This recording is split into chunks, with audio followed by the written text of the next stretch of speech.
And hello everybody, welcome back to the channel. Before we do get into today's video, as always, make sure you do drop a like on this video and subscribe to the channel for more Celtic content. So there's a lot to go through in today's video with regards to transfers. Of course, the transfer window has been open for a few days now, and a lot of the news around the club right now is with regards to potential incomings and outgoings. Unfortunately, in recent days, it's been mostly outgoings that have kind of took up the headlines at Celtic right now, which is a shame, but we'll discuss some of that in just a second because Fabrizio Romano has provided an update with regards to one of our players, and it is quite interesting. We will also go over the current contract situation between players that have been linked to moves away, kind of talk about some players that might leave this summer as well as an overall transfer roundup. But I do want to start today's video by going over the Scotland national team, of course, because yesterday they played the third and final game of the Euro Championships after being knocked out, finishing rock bottom of Group A. It is a shame. It was a really poor way to go out, of course. I mean, losing 1-0 in the last kick of the game is frustrating, but even more so when you kind of feel like they were robbed a penalty in that match as well. And I think a lot of the pundits on BBC agreed with that. I think Scotland should have had a penalty. They could have made it 1-0 and maybe sat back then and rode out a victory in that game and finished the group on 4 points with a potential to qualify through third place. Of course, Switzerland drew to Germany in that group as well. Good result for them. But unfortunately, that was not the case. And what happened instead is we got knocked out in the last kick of the match. 90 minutes plus 10 added on, and they scored. So we finished rock bottom in the group. We are out of the Euros. But I do want to go over, of course, the Celtic players that were involved in that because that's the main talking point for this one, of course. So Callum McGregor received a lot of stick in his first match of the Euros against Germany, mainly from Graham Souness, of course. It almost came across like a little bit of a personal attack towards Callum McGregor, even forgetting his name at the time. But I think it's fair to say he had a decent campaign overall. I think he was a lot better in the last two matches, the draw to Switzerland and, of course, the loss to Hungary. I do think he was a lot better. Anthony Ralston was the main right-back for this Euros, probably given the fact that Patterson was injured, of course, before he even started. We kind of know his capabilities, Ralston. We know what kind of level he can play at. I don't think he's a world beater, of course, but I think he did a decent job, I suppose. Not kind of out of his depth against Germany, I think. I think a lot of the Scottish team were, but had some decent minutes in the park for the last two matches. And of course, James Forrest didn't even get a sniff in the team yesterday at all, which is a shame to see. But I guess the good news selfishly from a Celtic point of view is that the players will now return. They'll probably go on a little holiday for a couple of weeks, and they return fresh and fit.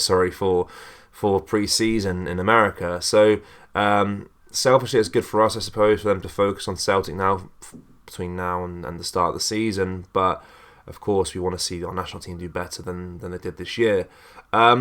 But let's get into some Celtic news here because I want to discuss a player that's been linked with a move away for some time now.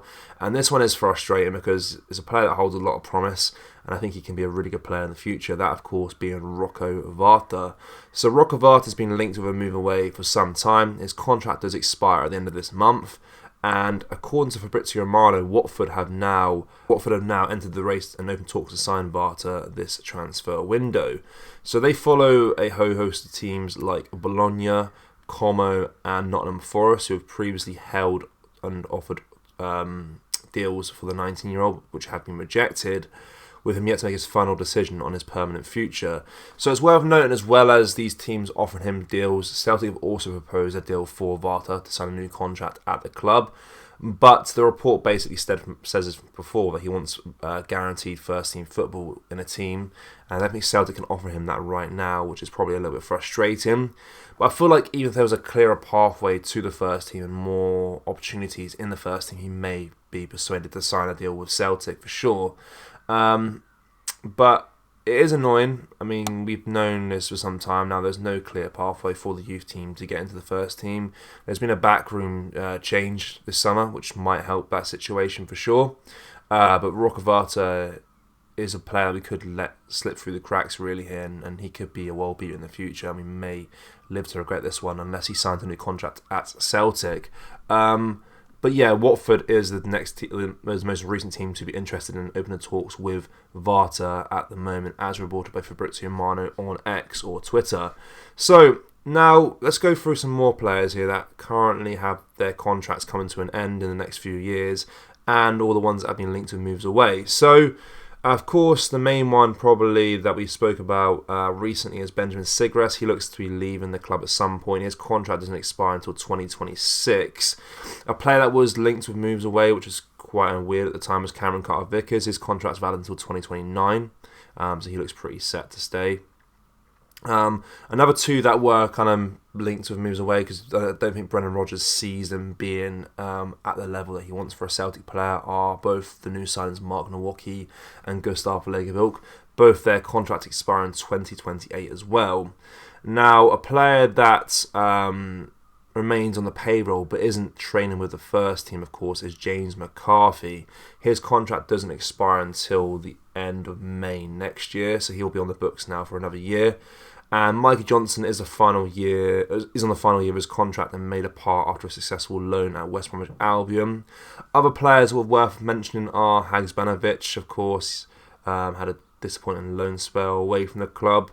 Yang and O, who looks to be set to be leaving at some point as well to go to Genk. So there's going to be a bit of a clear out this summer. I think the ones to really look out for are probably Mikey Johnson. Will he stay or will he go?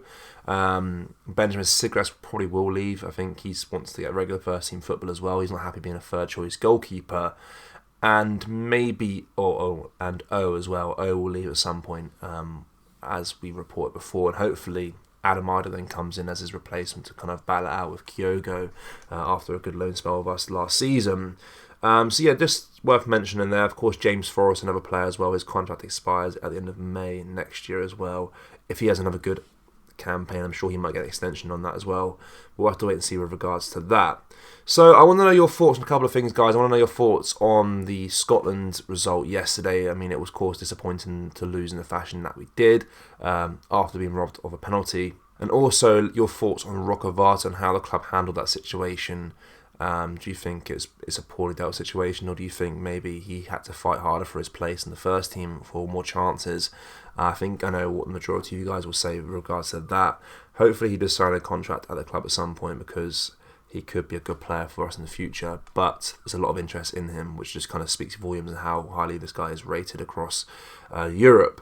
And then as well, this contract situation, what do you make of James McCarthy still being on payroll? And he'll probably be here for another year until his contract expires. Of course, Mikey Johnson, does he stay or does he go?